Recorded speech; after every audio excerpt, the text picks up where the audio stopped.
Many common dog behaviour issues like barking, digging and destructive chewing are because dogs are bored and they're not getting enough mental or physical stimulation in their day, isn't that right?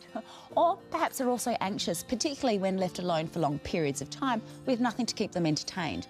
So while there's many things we need to do to address this, one easy way to add more enrichment into your dog's day and to help with dogs that inhale their food before you've even put the bowl down is to introduce scatter feeding into their daily routine. Scatter feeding taps into a dog's most dominant sense, their sense of smell, and the way they naturally explore the world around them.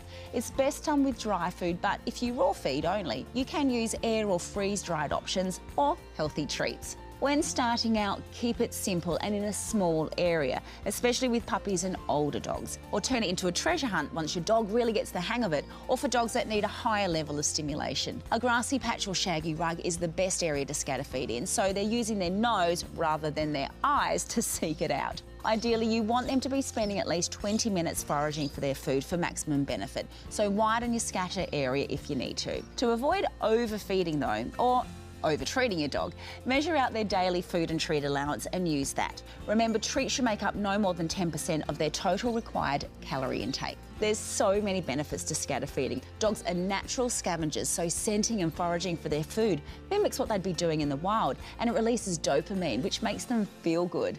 As mentioned, it's also awesome for dogs that eat really fast so that you can slow them down. Exercising our dog's brain and bodies through their nose also helps them to become calmer, more settled and even satisfied. It also helps to build their confidence, which is important for nervous dogs, though generally anxious dogs do prefer some predictability when they're eating so that they feel safe. Perhaps you could see how they go using just those high-value treats in a small, quiet area indoors before trying it with their food.